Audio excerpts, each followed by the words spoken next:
Kerala water authority overseer grade 3 ഇനിയും പഠിച്ചു തുടങ്ങിയില്ലേ? 600-ലധികം വേക്കൻസീസ് പ്രതീക്ഷിക്കുന്ന ഈ ഒരു സുവർണ അവസരം നിങ്ങൾ പാഴാക്കരുത്. മെക്കാനിക്കൽ ആൻഡ് സിവിൽ ടോപ്പിക്സ് ഒരുമിച്ച് പഠിക്കുന്നതാണ് നിങ്ങളുടെ പ്രോബ്ലമെങ്കിൽ കഴിഞ്ഞ ഓവർസിയർ പരീക്ഷയിൽ മികച്ച വിജയം കൈവരിച്ച ടെക് PSC നിങ്ങൾക്കുള്ള സൊല്യൂഷനുമായി എത്തിയിരിക്കുന്നു. ഓവർസിയർ ഗ്രേഡ് 3 തീവ്ര പരിശീലന ഓൺലൈൻ ക്ലാസ്സസ് ടെക് PSC ആരംഭിച്ചിരിക്കുന്നു. കേരളത്തിലെ തന്നെ ഏറ്റവും മികച്ച മെന്ററിന്റെ നേതൃത്വത്തിൽ വിദഗ്ധരും പരിചയസമ്പന്നരുമായ ഫാക്കൽറ്റി ടീം നയിക്കുന്ന ക്ലാസുകൾ, ലൈവ് ക്ലാസുകളും റെക്കോർഡ് ക്ലാസുകളും പരീക്ഷാ തീയതി വരെയും നിങ്ങൾക്ക് ലഭ്യമാകും. Smart and effective capsule notes in PDF format, 5000-ലധികം topic wise multiple choice questions with detailed explanation, 20ഓളം PSC മോഡൽ മോക്ക് ടെസ്റ്റുകൾ with feedback, doubt clearance and mentorship എന്നീ പ്രത്യേകതകളോടുകൂടിയ ഈ ഒരു കോഴ്സ് നിങ്ങൾക്ക് സ്വന്തമാക്കാം വെറും 2999 രൂപയ്ക്ക്.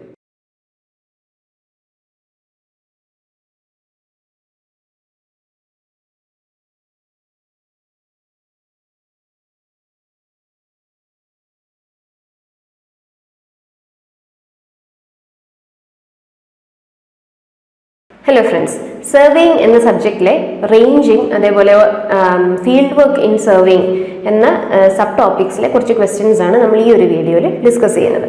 അപ്പോൾ ആദ്യത്തെ question, the process of location of intermediate points on A survey line is. Okay, നമ്മൾ സർവേ ചെയ്യാൻ നേരം നമ്മൾ പല പോയിന്റ്സ് ഫിക്സ് ചെയ്യുന്നത്, അതായത് എൻ പോയിന്റ്സ്, സ്റ്റാർട്ടിംഗ് പോയിന്റും എൻ പോയിന്റിനും ഇടയ്ക്കായിട്ട് ഇന്റർമീഡിയറ്റ് പോയിന്റ്സിനെ ഫിക്സ് ചെയ്യുന്ന പ്രോസസ്സിനെ നമ്മൾ റേഞ്ചിങ് എന്നാണ് വിളിക്കുന്നത്. അപ്പോൾ എന്താണ് റേഞ്ചിങ്ങിൻ്റെ ആവശ്യകത? ഇപ്പോൾ എനിക്കിപ്പോൾ ഒരു 50 മീറ്ററുള്ള ഒരു 50 മീറ്ററോളം ലെങ്ത് വരുന്ന ഒരു പ്ലോട്ടിൻ്റെ സൈഡ് എനിക്ക് മെഷർ ചെയ്യണമെന്ന് വിചാരിക്കാം. അപ്പോൾ എൻ്റെ കയ്യിലുള്ളത് 20 മീറ്ററിൻ്റെ ചെയിനാണ്. അപ്പോൾ അങ്ങനെ വരുമ്പോൾ എൻ്റെ സ്റ്റാർട്ട് പോയിന്റും എൻഡ് പോയിന്റും തമ്മിൽ ലെങ്ത് കൂടുതലാണ്. എനിക്ക് ഒരു ഒറ്റ ചെയിൻ കൊണ്ട് എനിക്ക് ആ ഒരു ലെങ്ത് മെഷർ ചെയ്തെടുക്കാൻ പറ്റില്ല. അപ്പോൾ അങ്ങനെ വരുമ്പോൾ എനിക്ക് ഇന്റർമീഡിയറ്റ് ആയിട്ട് പോയിന്റ്സ് ഫിക്സ് ചെയ്യേണ്ടി വരും. എന്നിട്ട് ആദ്യത്തെ സ്റ്റാർട്ടിംഗ് പോയിന്റ് തൊട്ട് ആദ്യത്തെ ഇന്റർമീഡിയറ്റ് പോയിന്റ് വരെ ചെയിൻ യൂസ് ചെയ്ത് ഞാൻ മെഷർമെന്റ് എടുക്കുന്നു. അത് കഴിഞ്ഞ് ആ ഇന്റർമീഡിയറ്റ് പോയിന്റ് തൊട്ട് അടുത്ത പോയിന്റ് വരെ ഞാൻ ചെയിൻ യൂസ് ചെയ്ത് മെഷർമെന്റ് എടുക്കുന്നു. എന്നിട്ട് ഈ ലെങ്ത് എല്ലാം കൂടെ ആഡ് ചെയ്തെടുത്താൽ മതി. അപ്പോൾ ഇങ്ങനെ ഇന്റർമീഡിയറ്റ് പോയിന്റ്സിനെ ഫിക്സ് ചെയ്യുന്ന പ്രോസസ്സാണ് റേഞ്ചിങ്. ഇപ്പോൾ correct answer is option C, ranging. ഇത് എപ്പോഴാണ് ചെയ്യേണ്ടി വരുന്നത്? നമുക്ക് മെഷർ ചെയ്യേണ്ട ടോട്ടൽ ലെങ്ത് എന്ന് പറയുന്നത് ചെയിനിന്റെ ലെങ്ത്തിനേക്കാൾ കൂടി വരുമ്പോഴാണ് നമുക്ക് ഇതേപോലെ ഇന്റർമീഡിയറ്റ് പോയിന്റ്സ് ഫിക്സ് ചെയ്യേണ്ടി വരുന്നത്. Minimum number of ranging rods required for direct ranging is. ഇപ്പം ഈ പറഞ്ഞ റേഞ്ചിങ് പ്രോസസ്സ് തന്നെ 2 ടൈപ്പ് ഉണ്ട്, direct ranging and indirect ranging. അപ്പം എന്താണ് ഡയറക്റ്റ് റേഞ്ചിങ്? അപ്പം നേരത്തെ പറഞ്ഞ കൂട്ട് നമുക്ക് ഈ സ്റ്റാർട്ടിംഗ് പോയിന്റും എൻഡ് പോയിന്റും ഇന്റർവിസിബിൾ ആണെങ്കിൽ, അതായത് നമുക്ക് സ്റ്റാർട്ടിംഗ് പോയിന്റ് നിന്നാൽ എൻഡ് പോയിന്റ് കാണാൻ പറ്റുമെങ്കിൽ ഇങ്ങനത്തെ ഒരു കേസിൽ നമ്മൾ റേഞ്ചിങ് ചെയ്യുമ്പോൾ അതിനെ ഡയറക്റ്റ് റേഞ്ചിങ് എന്ന് വിളിക്കുന്നു. എന്നാൽ 2 എൻഡ് പോയിന്റ്സും ഇന്റർവിസിബിൾ അല്ല എങ്കിൽ, ഇപ്പോൾ ഫോർ എക്സാമ്പിൾ നടുക്കൊരു ഹില്ല് വരുന്നു, അപ്പോൾ എൻ്റെ സ്റ്റാർട്ടിംഗ് പോയിന്റിൽ നിന്നാൽ എനിക്ക് എൻഡ് പോയിന്റ് വരുന്നത് ഹില്ലിന്റെ അപ്പുറത്താണ് എങ്കിൽ എനിക്ക് കാണാൻ പറ്റില്ല. അപ്പോൾ ഇങ്ങനത്തെ കേസിൽ നമ്മൾ റേഞ്ചിങ് നമുക്ക് ഇന്റർമീഡിയറ്റ് പോയിന്റ്സ് ഹില്ലിന്റെ മുകളിൽ കൂടെ നമുക്ക് ഫിക്സ് ചെയ്ത് പോകേണ്ടി വരും. അപ്പോൾ അങ്ങനെ വരുന്ന പ്രോസസ്സിനെ നമ്മൾ ഇൻഡയറക്റ്റ് റേഞ്ചിങ് എന്നാണ് വിളിക്കുന്നത്. അപ്പോൾ ഇവിടെ ക്വസ്റ്റ്യനിൽ ചോദിച്ചിരുന്നത് ഡയറക്റ്റ് റേഞ്ചിങ്ങിന് നമുക്ക് എത്ര റേഞ്ചിങ് റോഡ്സ് മിനിമം വേണ്ടി വരുന്നു എന്നതാണ്. Correct answer is 3 ranging rods. ഇത് എങ്ങനെയാണെന്നൂടെ പറഞ്ഞുതരാം. അപ്പോൾ ഡയറക്റ്റ് റേഞ്ചിങ്ങിന്റെ കേസിൽ ഇപ്പോൾ ആദ്യത്തെ സ്റ്റാർട്ടിംഗ് പോയിന്റിൽ ഞാനൊരു റേഞ്ചിങ് റോഡ് ഫിക്സ് ചെയ്തു, എൻഡ് പോയിന്റിൽ ഒരു റേഞ്ചിങ് റോഡ് ഫിക്സ് ചെയ്തു. ഈ 2 പോയിന്റ്സും തമ്മിൽ ഇന്റർവിസിബിൾ ആണ്. അപ്പോൾ എനിക്ക് സ്റ്റാർട്ടിംഗ് പോയിന്റിൽ നിന്നുകൊണ്ട് എൻഡ് പോയിന്റിനെ നോക്കിക്കൊണ്ട് തന്നെ എനിക്ക് നടുക്കായിട്ട് ഒരേ ലൈനിൽ വരുന്ന രീതിയിൽ നടുക്കായിട്ട് എനിക്കൊരു റേഞ്ചിങ് റോഡ്, മൂന്നാമത്തെ ഒരു റേഞ്ചിങ് റോഡ് ഫിക്സ് ചെയ്യാൻ പറ്റും. അപ്പോൾ അതുകൊണ്ട് minimum number of ranging rods required എത്രയാണെന്ന് ചോദിക്കുവാണെങ്കിൽ ഇറ്റ് ഇസ് 3. സ്റ്റാർട്ടിംഗ് പോയിന്റിൽ ഒരെണ്ണം, എൻഡ് പോയിന്റിൽ ഒരെണ്ണം, നടുക്ക് നമ്മൾ ഇന്റർമീഡിയറ്റ് പോയിന്റ് ഏതാണ് ഫിക്സ് ചെയ്യുന്നത് അവിടെ ഒരെണ്ണം വേണ്ടി വരുന്നു. ഇത് എപ്പോഴാണ് വരുന്നത്? ഒരു ഇന്റർമീഡിയറ്റ് പോയിന്റ് ഫിക്സ് ചെയ്താൽ മതി എങ്കിൽ 3 നമുക്ക് റേഞ്ചിങ് റോഡ്സേ വരുന്നുള്ളൂ. അതുകൊണ്ടാണ് ക്വസ്റ്റ്യനിൽ minimum number of ranging rods എന്ന് സ്പെസിഫൈ ചെയ്തിട്ടുള്ളത്. അപ്പം നടുക്കൊരു ഇന്റർമീഡിയറ്റ് പോയിന്റ് മതിയെങ്കിൽ നമുക്ക് 3 റേഞ്ചിങ് റോഡ്സിന്റെ ആവശ്യമേ വരുന്നുള്ളൂ. എവിടാണ്? In case of direct ranging.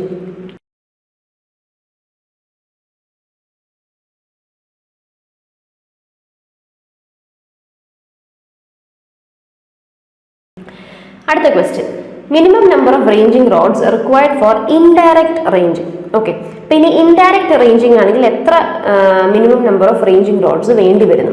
അപ്പോൾ ഇൻഡയറക്റ്റ് റേഞ്ചിങ് എന്താണെന്ന് മുമ്പേ പറഞ്ഞതാണ്.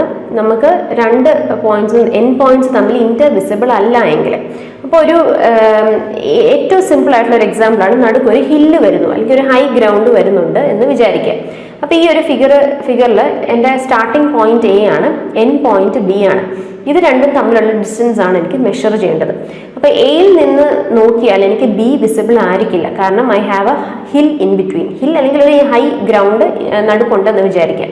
അപ്പോൾ വിസിബിൾ അല്ലാതെ വരുന്നതുകൊണ്ട് തന്നെ എനിക്ക് ഒന്നുകിൽ ഏറ്റവും ടോപ്പിൽ, ഈ ഹില്ലിൻ്റെ ടോപ്പിൽ ഒരു റേഞ്ചിങ് റോഡ് ഫിക്സ് ചെയ്യണം. ചിലപ്പോൾ ഈ ഹില്ലിൻ്റെ ഹൈറ്റ് വേരി ചെയ്യുന്ന അനുസരിച്ച് ഒരുപാട് ഹൈ ആണ് എങ്കിൽ ഒരൊറ്റ റേഞ്ചിങ് റോഡും ഉണ്ട്, അല്ലെങ്കിൽ ഏറ്റവും ടോപ്പ് മോസ്റ്റ് പോയിന്റ് മാത്രം ഒരു റേഞ്ചിങ് റോഡ് വെച്ചുകൊണ്ട് എനിക്ക് ഈ രണ്ട് പോയിന്റ്സും വിസിബിൾ ആയെന്ന് വരില്ല. അപ്പം അങ്ങനെ വരുമ്പോൾ എയിൽ നിന്നും ഞാൻ ഒരു പർട്ടിക്കുലർ ഹില്ലിൻ്റെ ഒരു പർട്ടിക്കുലർ ടോപ്പ് മോസ്റ്റ് പോയിന്റിൽ നിന്ന് കുറച്ച് ഡിസ്റ്റൻസ് താഴെയായിട്ട് ഞാനൊരു റേഞ്ചിങ് റോഡ് ഫിക്സ് ചെയ്യുന്നു അറ്റ് പോയിന്റ് എം. അപ്പോൾ എയും എമ്മും തമ്മിൽ വിസിബിൾ ആയിരിക്കും. അപ്പോൾ എ തൊട്ട് എം വരെ എനിക്ക് ചേഞ്ച് ചെയ്ത് എനിക്ക് ലെങ്ത് കണ്ടുപിടിക്കാം. ഇനി എമ്മിൽ നിന്നും ഹില്ലിൻ്റെ അപ്പുറത്തെ സൈഡിൽ വിസിബിൾ ആയിട്ടുള്ള മറ്റൊരു പോയിന്റ് എന്നിൽ ഞാൻ അടുത്ത റേഞ്ചിങ് റോഡ് ഫിക്സ് ചെയ്യുന്നു. എന്നിട്ട് എമ്മിൽ നിന്നും എൻ ഇന്റർവിസിബിൾ ആയിരിക്കും. അപ്പോൾ എമ്മും എന്നും തമ്മിലുള്ള ഡിസ്റ്റൻസ് ഞാൻ ചേഞ്ച് ചെയ്ത് എടുക്കുന്നു. ഇനി എന്നിൽ നിന്ന് ബി എനിക്ക് വിസിബിൾ ആയിരിക്കും. അപ്പോൾ എമ്മിൽ നിന്ന് എൻ എന്ന പോയിന്റ് ഫിക്സ് ചെയ്യുമ്പോൾ it is fix in such a way that point N is intervisible to both M and B. അപ്പോൾ ഇത്ര ഓർത്താൽ മതി. ഇൻഡയറക്റ്റ് റേഞ്ചിങ്ങിൻ്റെ കേസ് വരുമ്പോൾ minimum number of ranging rods എത്ര വേണം എന്ന് ചോദിക്കുകയാണെങ്കിൽ ഇറ്റ് ഇസ് 4. സ്റ്റാർട്ടിംഗ് പോയിന്റിൽ ഒരെണ്ണം, എൻ പോയിന്റിൽ ഒരെണ്ണം, പിന്നെ നടുക്ക് രണ്ടെണ്ണമായിട്ട് നമുക്ക് വേണ്ടി വരും. അപ്പോൾ correct answer is option B 4. അപ്പോൾ ഓർത്തോളുക, ഡയറക്റ്റ് റേഞ്ചിങ്ങിൽ നമുക്ക് 3 റേഞ്ചിങ് റോഡ്സും വേണം, ഇൻഡയറക്റ്റ് റേഞ്ചിങ്ങിൽ നമുക്ക് 4 റേഞ്ചിങ് റോഡ്സും വേണം. അടുത്ത question, both ends of the lines may be visible from intermediate points on the line. This case comes under which among the 3 kinds of obstacles to chaining? Okay, അടുത്ത ഒരു important portion ആണ് obstacles to chaining എന്ന topic. അപ്പോൾ chaining ചെയ്യാൻ നേരം, chaining ഉദ്ദേശിക്കുന്നത് നമ്മൾ chain അല്ലെങ്കിൽ ടേപ്പ് യൂസ് ചെയ്ത് ലൈൻ മെഷർമെൻറ്റ്, ലെങ്ത് മെഷർ ചെയ്യുന്നതിനാണ് നമ്മൾ ചെയിനിങ് എന്ന് വിളിക്കുന്നത്. അപ്പോൾ ചെയിനിങ് ചെയ്യാൻ നേരം പല ടൈപ്പ് ഒബ്സ്റ്റക്കിൾസ് വരാറുണ്ട്. അപ്പോൾ മെയിൻലി നമുക്ക് പഠിക്കാനുള്ള 3 ടൈപ്പ് ഒബ്സ്റ്റക്കിളാണ്. ആദ്യത്തേത് obstacle to ranging and not chaining. ഇപ്പോൾ ഒബ്സ്റ്റക്കിൾ ടു റേഞ്ചിങ് എന്ന് ഉദ്ദേശിക്കുന്നത് നമുക്ക് ഇന്റർമീഡിയറ്റ് പോയിന്റ്സ് നമുക്ക് ഫിക്സ് ചെയ്യാൻ ബുദ്ധിമുട്ട് വരുന്നു ബിക്കോസ് ഓഫ് എനി ഒബ്സ്റ്റക്കിൾ. കാരണം 2 എൻ പോയിന്റ്സും തമ്മിൽ വിസിബിൾ ആയിരിക്കത്തില്ല. എന്നാൽ ചെയിനിങ്ങിന് ഒബ്സ്റ്റക്കിൾ അല്ല. അതായത് ചെയിനിങ് നമുക്ക് ചെയ്യാൻ പറ്റും, നമുക്ക് മെഷർമെന്റ് എടുക്കാൻ പറ്റും, പക്ഷേ 2 പോയിന്റ്സും തമ്മിൽ ഇന്റർവിസിബിൾ അല്ലാതെ വരുന്നതുകൊണ്ട് നമുക്ക് റേഞ്ചിങ്ങിന് ഡിഫിക്കൽട്ടി വരുന്നു. അപ്പോൾ ഈ ഇതിൻ്റെ എക്സാമ്പിളാണ് നേരത്തെ പറഞ്ഞ ഹില്ല് നടുക്ക് വരിക എന്ന കേസ്. അപ്പോൾ ഈ ഒരു എൻ്റെ സ്റ്റാർട്ടിംഗ് പോയിന്റ് എ ആണെന്ന് വിചാരിക്കുക, എൻ പോയിന്റ് ബി ആണെന്ന് വിചാരിക്കുക, നടുക്കൊരു ഹില്ല് വരുന്നു. അപ്പോൾ അങ്ങനെ വരുമ്പോൾ എനിക്ക് റേഞ്ചിങ് വിസിബിൾ അല്ലാത്തതുകൊണ്ട് തന്നെ റേഞ്ചിങ്, ഇൻഡയറക്റ്റ് റേഞ്ചിങ്ങിലേക്കൊക്കെ പോകേണ്ടി വരും. എന്നാൽ ചെയിനിങ്ങിന് തടസ്സമാകുന്നുണ്ടോ? ഇല്ല. കാരണം എനിക്ക് ചെയിനിങ് ചെയ്യാൻ പറ്റും. എനിക്ക് എ തൊട്ട് എയിൽ നിന്ന് ഹില്ലിൻ്റെ മുകളിലേക്ക് ഒരു പോയിന്റ് വരെയുള്ള ലെങ്ത് എനിക്ക് ചേഞ്ച് ചെയ്ത് മെഷർ ചെയ്യാൻ പറ്റും. ആ ടോപ്പ് പോയിന്റിൽ നിന്ന് തിരിച്ച് താഴെ അപ്പുറത്തെ സൈഡിലുള്ള ബി വരെയുള്ള ലെങ്ത് എനിക്ക് മെഷർ ചെയ്യാൻ പറ്റും. അപ്പോൾ അതുകൊണ്ട് ചെയിനിങ്ങിന് ഒബ്സ്റ്റക്കിൾ വരുന്നില്ല, റേഞ്ചിങ്ങിനാണ് ഒബ്സ്റ്റക്കിൾ വരുന്നത്. ഇതാണ് ആദ്യത്തെ type of obstacle in chain survey. അടുത്ത ടൈപ്പ് ഒബ്സ്റ്റക്കിൾ ആണ് obstacle to chaining but not ranging. അപ്പോൾ ഇവിടെ ചെയിനിങ് നമുക്ക് ചെയ്യാൻ പറ്റുന്നില്ല, പക്ഷെ റേഞ്ചിങ് ചെയ്യാൻ പറ്റും. അതായത് ഇന്റർമീഡിയറ്റ് പോയിന്റ്സിനെ നമുക്ക് ഫിക്സ് ചെയ്യാം because both the end points are intervisible. ഇതിൻ്റെ ഒരു ക്ലാസിക് എക്സാമ്പിൾ ആണ്, നമ്മൾ ചെയിൻ ചെയ്യുന്നതിൻ്റെ ആ ഒരു ഏരിയയ്ക്കുള്ളിൽ ഒരു പോണ്ട് വരുവാണെങ്കിൽ, ഒരു പോണ്ടോ ഒരു ലേക്കോ ഒക്കെ വരുവാണെങ്കിൽ, ഇപ്പം ഈ ഒരു ഫിഗർ ശ്രദ്ധിച്ചേ, ഇവിടെ പോയിന്റ് എ ഉണ്ട്, പോയിന്റ് ബി ഉണ്ട്, അത് രണ്ടുമാണ് എൻ പോയിന്റ്സ്. നടുക്കൊരു പോണ്ട് വന്നിരിക്കുന്നു. അപ്പം അങ്ങനെ വരുമ്പോൾ എനിക്ക് ചെയിനിങ് ഈ പോണ്ടിൻ്റെ ഇടയ്ക്കൂടെ ചെയ്യാൻ പറ്റത്തില്ല. ചെയിനോ ടേപ്പോ ഒന്നും നമുക്ക് ഈ പോണ്ടിൻ്റെ വെള്ളത്തിൻ്റെ മുകളിൽ കൂടെ നമുക്ക് വലിച്ചു പിടിച്ചൊന്നും ചെയ്യാൻ പറ്റില്ല. പകരം എനിക്ക് റേഞ്ചിങ് ചെയ്യാൻ പറ്റും. അതായത് ഈ 2 പോയിന്റ്സും ഇന്റർവിസിബിൾ ആയതുകൊണ്ട് തന്നെ എനിക്ക് പോയിന്റ് സിയും പോയിന്റ് ഡിയും എന്ന 2 ഇന്റർമീഡിയറ്റ് പോയിന്റ്സ് എനിക്ക് റേഞ്ച് ചെയ്ത് ഫിക്സ് ചെയ്യാൻ പറ്റും. ചെയിനിങ് പറ്റില്ല എന്ന ഒരു ഇഷ്യൂവേ ഉള്ളൂ. അപ്പോൾ അതാണ് obstacle to chaining but not ranging. അപ്പോൾ ഇതിൻ്റെ ഈ എക്സാമ്പിൾ എന്ന് പറയുന്നത് നടുക്ക് പോണ്ടോ ലേക്കോ വാട്ടർ ബോഡീസ് വരുമ്പോഴാണ് ഈ ഒരു കേസ് വരുന്നത്. മൂന്നാമത്തേതാണ് obstacle to both chaining and ranging. ചെയിനിങ്ങും ചെയ്യാൻ പറ്റത്തില്ല, റേഞ്ചിങ്ങും ചെയ്യാൻ പറ്റത്തില്ല. ഇതിന്റെ എക്സാമ്പിൾ ആണ് നടുക്കൊരു ബിൽഡിംഗ് വരുവാണെങ്കിൽ. ഇപ്പൊ പോയിന്റ് എ എന്റെ സ്റ്റാർട്ടിംഗ് പോയിന്റും പോയിന്റ് ബി എന്റെ എൻഡ് പോയിന്റും എന്ന് വിചാരിക്കാം. എ ബി എന്നുള്ള ലെങ്ത് ആണ് എനിക്ക് മെഷർ ചെയ്യേണ്ടത്. നടുക്കൊരു ബിൽഡിംഗ് വരുവാണെങ്കിൽ എനിക്ക് എയിൽ നിന്ന് നോക്കുമ്പോൾ ബി വിസിബിൾ അല്ല. അതുകൊണ്ട് തന്നെ നടുക്ക് എനിക്ക് ഒരു ഇന്റർമീഡിയറ്റ് പോയിന്റ് ഫിക്സ് ചെയ്യാനും പറ്റത്തില്ല. എന്നാൽ എനിക്ക് ചെയിൻ ചെയ്യാൻ പറ്റുമോ? ചെയിനിങ്ങും ചെയ്യാൻ പറ്റില്ല. കാരണം നടുക്ക് ഈ ബിൽഡിംഗ് ഉള്ളതുകൊണ്ട് തന്നെ അതിനെ ഒരു ഒബ്സ്റ്റക്കിൾ ആയിട്ട് നിൽക്കുവാണ്. അപ്പോൾ ഇതാണ് obstacle to both chaining and ranging. ഇവിടെ നമുക്ക് ക്വസ്റ്റനിൽ ചോദിച്ചിരുന്നത് both ends are visible from intermediate points. Intermediate പോയിന്റിൽ നിന്നും രണ്ട് എൻഡ്സും കാണാൻ പറ്റും. അപ്പോൾ ഈ ഒരു കേസ് ഏത് ടൈപ്പ് ഒബ്സ്റ്റക്കിളിൽ വരുന്നു എന്നതാണ്. അപ്പോൾ correct answer is option A, obstacle to ranging but not chaining. അതായത് ഈ ഒബ്സ്റ്റക്കിളിന്റെ രണ്ട് പോയിന്റ്സും തമ്മിൽ വിസിബിൾ ആണ് ഫ്രം ഇന്റർമീഡിയറ്റ് പോയിന്റ്സിൽ നിന്നും. അപ്പോൾ ഡയറക്റ്റ് റേഞ്ചിങ് അവിടെ പറ്റത്തില്ല. ഇന്റർമീഡിയറ്റ് പോയിന്റ്സിൽ നിന്ന് മാത്രമേ നമുക്ക് റേഞ്ച് ചെയ്തെടുക്കാൻ പറ്റത്തുള്ളൂ.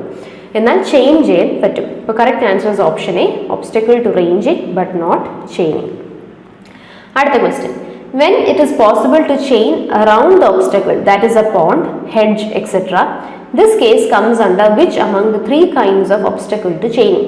ഇപ്പോൾ പോണ്ട് പോലത്തെ ഒബ്സ്റ്റക്കിൾസ് വരുവാണെങ്കിൽ നമുക്ക് അതിന് ചുറ്റും നമുക്ക് ചെയിൻ ചെയ്തെടുക്കാൻ പറ്റും. റേഞ്ചിങ്ങിന് ഇഷ്യൂ വരുന്നില്ല. അപ്പോൾ അങ്ങനെ വരുമ്പോൾ ഇത് ഏത് ടൈപ്പ് ഒബ്സ്റ്റക്കിളിൽ വരുന്നു എന്നാണ് ചോദിച്ചിരിക്കുന്നത്. Correct answer is option B, obstacle to chaining but not ranging. അടുത്ത question, a river is an obstacle to. ഇത് നമ്മൾ നേരത്തെ മെൻഷൻ ചെയ്ത പോണ്ടിന്റെ കേസ് കൂട്ട് തന്നെ ഏത് വാട്ടർ ബോഡി നടുക്ക് വരുവാണെങ്കിലും it is an obstacle to chaining but not ranging. Obstacle to ranging but not chaining is, അതിന്റെ എക്സാമ്പിൾ ഏതാണ്? അതായത് റേഞ്ചിങ് ചെയ്യാൻ പറ്റത്തില്ല പക്ഷെ ചെയിനിങ് ചെയ്യുന്ന കേസ് വരുന്നത് ഒരു ഹില്ല് അല്ലെങ്കിൽ ഹൈ ഗ്രൗണ്ട് ഒക്കെ വരുമ്പോഴാണ്. അപ്പോൾ correct answer is option C.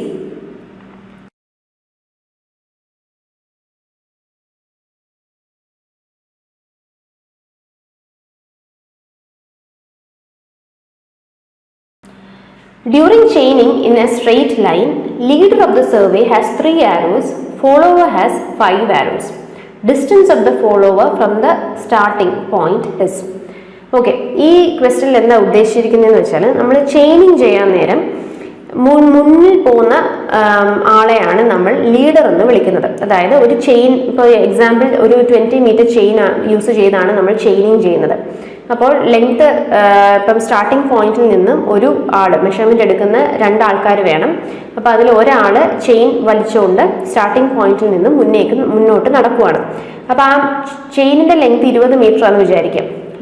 നമുക്ക് മെഷർ ചെയ്യേണ്ട ലെങ്ത് ഒരു 100 മീറ്ററിൽ കൂടുതലുണ്ടെന്ന് വിചാരിക്കാം. അപ്പോൾ ആദ്യത്തെ 20 മീറ്റർ ക്രോസ് ചെയ്യുമ്പോൾ, അതായത് ഫുൾ ചെയിൻ ലെങ്ത് മെഷർ ചെയ്ത് കഴിയുമ്പോൾ ചെയിൻ മുന്നേ വലിച്ചുകൊണ്ട് പോകുന്ന ആൾ ലീഡറാണ്. ആ ലീഡർ അവിടെ ഒരു ആരോ ഫിക്സ് ചെയ്യുന്നു.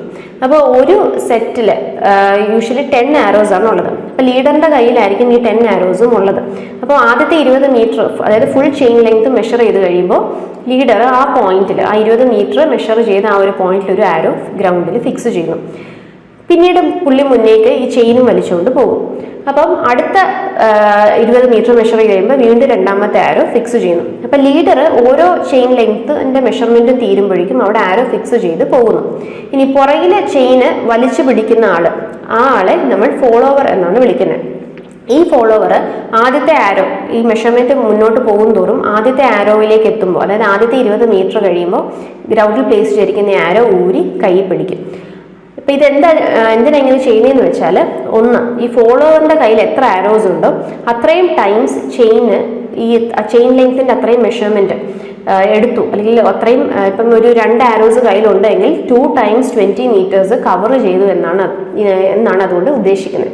അപ്പോൾ ഫോളോവറിന്റെ കയ്യിൽ എത്ര ആരോസ് ഉണ്ടോ ആ number of arrows into length of the chain ചെയ്യുവാണെങ്കിൽ അത്രയും ഡിസ്റ്റൻസ് ഓൾറെഡി മെഷർ ചെയ്ത് കഴിഞ്ഞു എന്ന് കണ്ടുപിടിക്കാം. അപ്പോൾ ഓർത്തോളുക, മുന്നിൽ പോകുന്ന ആളെ ലീഡർ എന്നും പുറകിൽ വരുന്ന ആളെ നമ്മൾ ഫോളോവർ എന്നും വിളിക്കുന്നു. ലീഡറിന്റെ കയ്യിൽ എപ്പോഴും 10 ആരോസ് വെച്ചാണ് മെഷർമെന്റ് ഇനീഷ്യലി സ്റ്റാർട്ട് ചെയ്യുന്നത്. അപ്പോൾ ഇവിടെ ക്വസ്റ്റ്യനിൽ പറഞ്ഞിരിക്കുന്നത് ലീഡറിന്റെ കയ്യിൽ 3 ആരോസും ഫോളോവറിന്റെ കയ്യിൽ 5 ആരോസും ഉണ്ട് എന്നാണ്. അപ്പോൾ ലീഡറിന്റെ കയ്യിൽ എത്ര ആരോ ഉണ്ട് നോക്കണ്ട, ഫോളോവറിന്റെ കയ്യിൽ എത്ര ആരോ ഉണ്ടെന്ന് നോക്കുവാണെങ്കിൽ അത് വെച്ച് നമുക്ക് ടോട്ടൽ എത്ര ഡിസ്റ്റൻസ് ഓൾറെഡി കവർ ചെയ്തു എന്ന് കണ്ടുപിടിക്കാം. അപ്പോൾ ഇവിടെ ഈ ഒരു ഫിഗർ ശ്രദ്ധിച്ചാൽ ഒന്നുകൂടെ ഡീറ്റെയിൽ ആയിട്ട് മനസ്സിലാവും.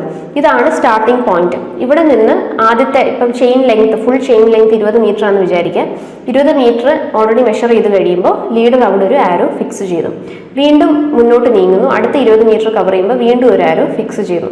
അപ്പോൾ അങ്ങനെ ടോട്ടൽ ഇങ്ങനെ ഫിക്സ് ചെയ്ത് പോകുന്നു ഓരോ ചെയിൻ ലെങ്ത് കഴിയുമ്പോൾ.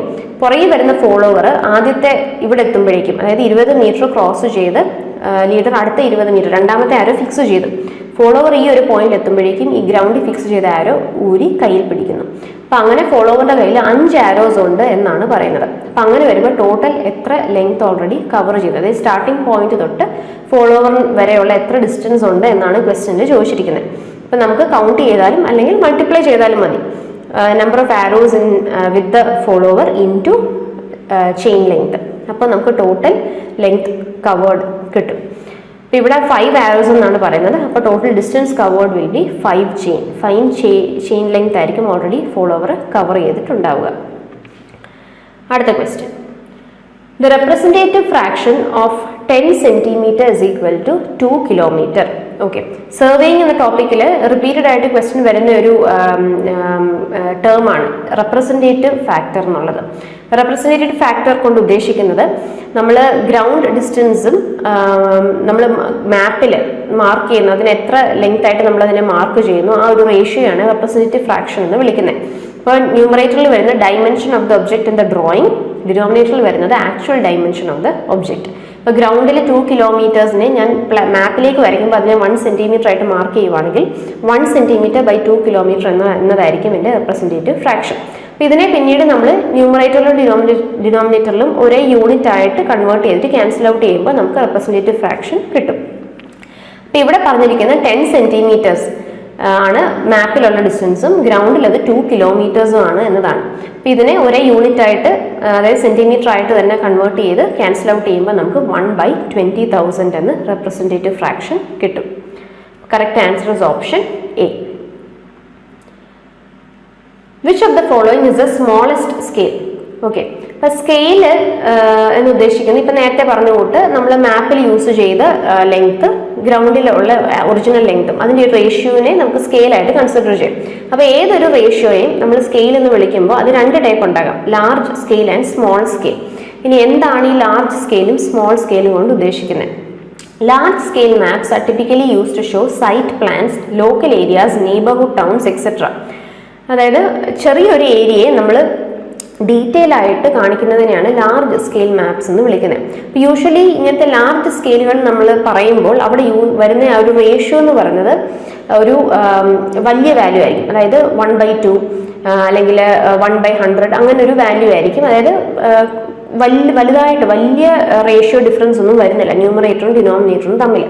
എന്നാൽ സ്മോൾ സ്കെയിൽ മാപ്സ് എന്ന് പറയുമ്പോൾ വലിയൊരു റേഷ്യോ ഡിഫറൻസ് ആയിരിക്കും വരുന്നത്. അതായത് 1/20,000 അല്ലെങ്കിൽ 1/2 lakhs എന്നൊക്കെ വലിയൊരു റേഞ്ച് ഡിഫറൻസ് നമ്മുടെ മാപ്പിലെ ഡയമെൻഷനും ഗ്രൗണ്ടിലെ ആക്ച്വൽ ഡയമെൻഷനും തമ്മിൽ വരുമ്പോഴാണ് അതിനെ നമ്മൾ സ്മോൾ സ്കെയിൽ മാപ്സ് എന്ന് വിളിക്കുന്നത്. ഈ സ്മോൾ സ്കെയിൽ മാപ്സ് നമ്മൾ യൂസ് ചെയ്യുന്നത് നമ്മുടെ കൺട്രീസിൻ്റെ ഒക്കെ മാപ്പ് പ്രിപ്പയർ ചെയ്യുമ്പോൾ, കോണ്ടിനെൻസിൻ്റെ ഒക്കെ മാപ്പ് പ്രിപ്പയർ ചെയ്യുമ്പോഴൊക്കെ നമുക്ക് വളരെ സ്മോൾ സ്കെയിൽസ് യൂസ് ചെയ്യേണ്ടി വരും. അപ്പോൾ അവിടെ വരുന്ന റേഷ്യോ എന്ന് പറയുമ്പോൾ 1:2 lakhs അങ്ങനത്തെ വലിയ വാല്യൂസ് ഒക്കെ ആയിരിക്കും സ്മോൾ സ്കെയിലിൽ വരുന്നത്. അപ്പോൾ ലാർജ് സ്കെയിൽ മാപ്പ് എന്ന് പറയുമ്പോൾ ആ ഒരു റേഷ്യോയുടെ വാല്യൂ, ആ 2 ന്യൂമറേറ്ററും ഡിനോമിനേറ്ററും തമ്മിലുള്ള ഡിഫറൻസ് വളരെ കമ്പാരിറ്റീവ്ലി കുറവായിരിക്കും. അപ്പോൾ ഇവിടെ ചോദിച്ചിരിക്കുന്ന ഈ തന്നിരിക്കുന്നതിൽ ഏറ്റവും സ്മോളസ്റ്റ് സ്കെയിൽ ഏതാണ് എന്നതാണ്. അപ്പോൾ ഓപ്ഷൻസ് നോക്കുമ്പോൾ ആദ്യത്തേത് 3 സെൻറ്റിമീറ്റർ ഈക്വൽ ടു 30 meters എന്നാണ് ആദ്യത്തെ ഓപ്ഷൻസ്. അപ്പോൾ ബാക്കിയെല്ലാം ന്യൂമറേറ്ററിലെല്ലാം 3 സെൻറ്റിമീറ്റർ ആണ് വരുന്നത്. താഴോട്ട് 100 meter, 3000 meter, 3 × 10⁻⁴ meter. അപ്പോൾ ഇവിടെ ഏറ്റവും കുറവ് സ്മോളസ്റ്റ് സ്കെയിൽ എന്ന് പറയുന്നത് ഈ ഓപ്ഷൻ ഡി ആണ്. 3 സെൻറ്റിമീറ്റർ ഈക്വൽ ടു 3 × 10⁻⁴ meters. കാരണം ഏറ്റവും ഡിഫറൻസ് കൂടുതൽ വരുന്ന ന്യൂമറേറ്ററും ഡിനോമിനേറ്ററും തമ്മിലുള്ള ഡിഫറൻസിൻ്റെ മാഗ്നിറ്റ്യൂഡ് കൂടുതൽ വരുന്നത് ഈ ഓപ്ഷൻ ഡിയിലാണ്. അപ്പോൾ അതാണ് ഏറ്റവും സ്മോളസ്റ്റ് സ്കെയിൽ ഈ തന്നിരിക്കുന്ന ഓപ്ഷൻസിൽ.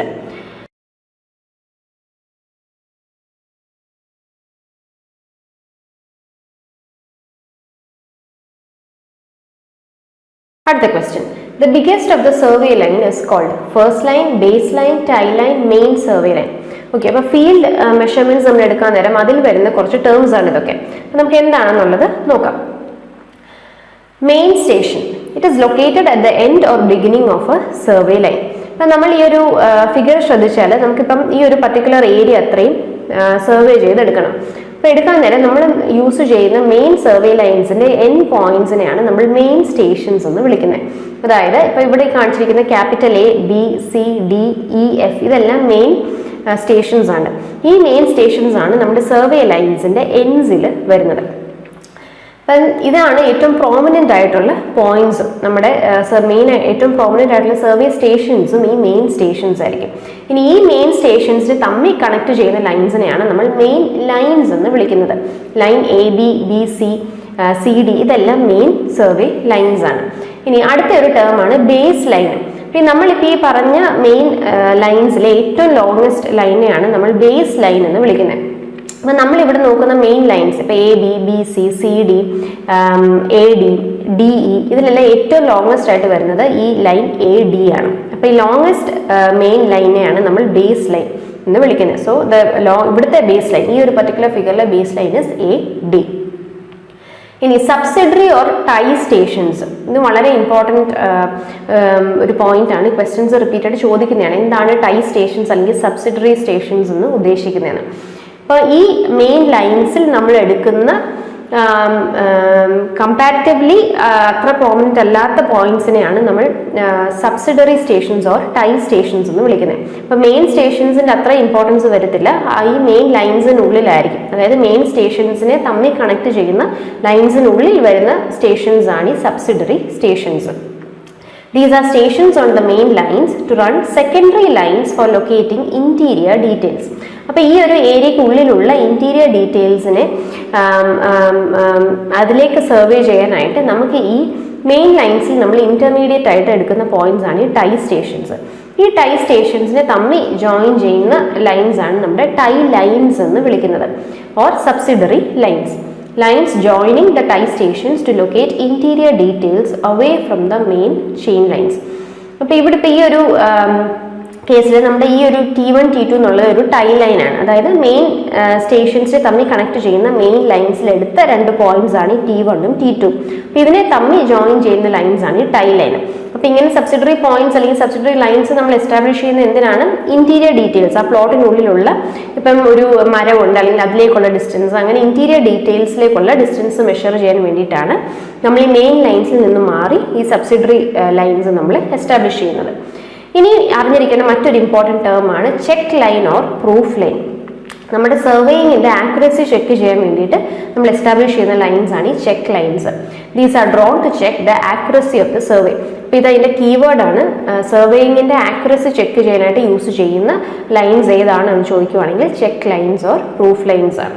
ഇനിയും അടുത്തത് ഓഫ്സെറ്റ്. ഓഫ്സെറ്റ് നേരത്തെ നമ്മൾ ഡിസ്കസ് ചെയ്തിട്ടുള്ളതാണ്. നമുക്ക് ഇന്റീരിയർ ഡീറ്റെയിൽസിലേക്കുള്ള ലാറ്ററൽ മെഷർമെന്റ്സ് എടുക്കാനായിട്ട് നമ്മൾ എടുക്കുന്ന മെഷർമെന്റ്സ് ആണ് ഈ offsets. These are lateral distance of a point from the survey line. ഇനി ഓഫ്സെറ്റ് തന്നെ പെർപെൻഡിക്കുലർ ഓഫ്സെറ്റ് ആകാം, അല്ലെങ്കിൽ ഇൻക്ലൈൻഡ് ആയിട്ടുള്ള ഓഫ്സെറ്റ്സും ആകാം, ഇൻക്ലൈൻഡ് ഓർ ഒബ്ലിക് ഓഫ്സെറ്റ്സ്. അപ്പോൾ ഇവിടെ ക്വസ്റ്റിനെ ചോദിച്ചിരുന്നത് biggest of the survey line ആണ്. അപ്പോൾ ഏറ്റവും ലെങ്ത് കൂടിയ സർവേ ലൈനെ നമ്മൾ ബേസ് ലൈൻ എന്നാണ് വിളിക്കുന്നത്, ഓപ്ഷൻ ബി. അടുത്ത question, a line which joins the subsidiary stations on the main line is called. അപ്പോൾ സബ്സിഡറി സ്റ്റേഷൻസ് അല്ലെങ്കിൽ ടൈ സ്റ്റേഷൻസിനെ തമ്മിൽ കണക്ട് ചെയ്യുന്ന lines are called tie lines or subsidiary lines, option A. The base line is measured with metallic tape, steel tape, invert tape, chain. Okay, അപ്പം നമ്മൾ പറഞ്ഞു base line എന്ന് പറയുന്നത് ഏറ്റവും ലെങ്ത് കൂടിയ ലൈനാണ്. അതുകൊണ്ട് തന്നെ നല്ല ആക്യുറസിയിൽ വേണം ഈ ബേസ് ലൈൻ മെഷർ ചെയ്യാൻ. ഈ ബേസ് ലൈനിൻ്റെ ആക്യുറസിയെ ഡിപ്പെൻഡ് ചെയ്തിരിക്കും ബാക്കി നമ്മൾ എടുക്കുന്ന മെഷർമെൻറ്റ്സ്. അപ്പോൾ ഈ ഏറ്റവും ആക്യുറസിയിൽ നമുക്ക് മെഷർ ചെയ്യേണ്ട അല്ലെങ്കിൽ ഏറ്റവും പ്രിസൈസ് ആയിട്ട് മെഷർ ചെയ്യേണ്ടപ്പോൾ നമ്മൾ യൂസ് ചെയ്യുന്ന ഒരു ടേപ്പാണ് ഈ ഇൻവെർട്ട് ടേപ്പ്. അപ്പോൾ എന്താണ് ഈ ഇൻവെർട്ട് ടേപ്പിൻ്റെ പ്രത്യേകത? ഇൻവെർട്ട് ടേപ്പ് ഒരു അലോയാണ്. ഇതിൻ്റെ കോയിഫിഷ്യൻ്റ് ഓഫ് തെർമൽ എക്സ്പാൻഷൻ, അതായത് ടെമ്പറേച്ചർ റൈസ് ഉണ്ടാകുന്നതനുസരിച്ച് മെറ്റൽസിൽ ഒരു എക്സ്പാൻഷൻ ഉണ്ടാവും. അപ്പോൾ ഈ എക്സ്പാൻഷൻ ഉണ്ടാകുന്ന റേറ്റ് ഇൻവേർലിൻ്റെ കേസിൽ, ഇൻവേർ ടേപ്പിൻ്റെ കേസിൽ വളരെ കുറവാണ്. അതായത് ടെമ്പറേച്ചർ ചേഞ്ച് അനുസരിച്ച് ഈ ടേപ്പിന് വലിയ എക്സ്പാൻഷനോ കോൺട്രാക്ഷനോ ഒന്നും ഉണ്ടാകുന്നില്ല, തീരെ ചെറിയ വാല്യൂലാണ് വരുന്നത്. അപ്പോൾ അതുകൊണ്ട് തന്നെ വളരെ ആക്യുറേറ്റ് ആയിട്ടുള്ള മെഷർമെൻറ്റ്സ് നമുക്ക് ഇൻവേർ ടേപ്പ് യൂസ് ചെയ്ത് മെഷർ ചെയ്ത് എടുക്കാൻ പറ്റും. അപ്പോൾ അതുകൊണ്ട് തന്നെ സർവേയിങ് ചെയ്യാൻ നേരം ഈ ബേസ് ലൈനിൻ്റെ മെഷർമെൻറ്റ് ആയിരിക്കണം നമ്മൾ ഏറ്റവും പ്രിസൈസ് ആയിട്ട് ഏറ്റവും ആക്യുറേറ്റ് ആയിട്ട് എടുക്കേണ്ടത്. അതുകൊണ്ട് തന്നെ അതിൻ്റെ മെഷർമെൻറ്റ് നമ്മൾ ഏത് ടേപ്പ് വെച്ചാണ് എടുക്കുന്നതെന്ന് ചോദിക്കുവാണെങ്കിൽ ആൻസർ വിൽ ബി ഇൻവേർ ടേപ്പ്. കാരണം ഏറ്റവും പ്രിസൈസ് ആയിട്ട് മെഷർമെൻറ്റ്സ് എടുക്കാൻ ഇൻവേർ ടേപ്പ് യൂസ് ചെയ്ത് നമുക്ക് സാധിക്കുന്നു. അപ്പോൾ അതുകൊണ്ട് correct answer is option C. അടുത്ത ക്വസ്റ്റ്യൻ.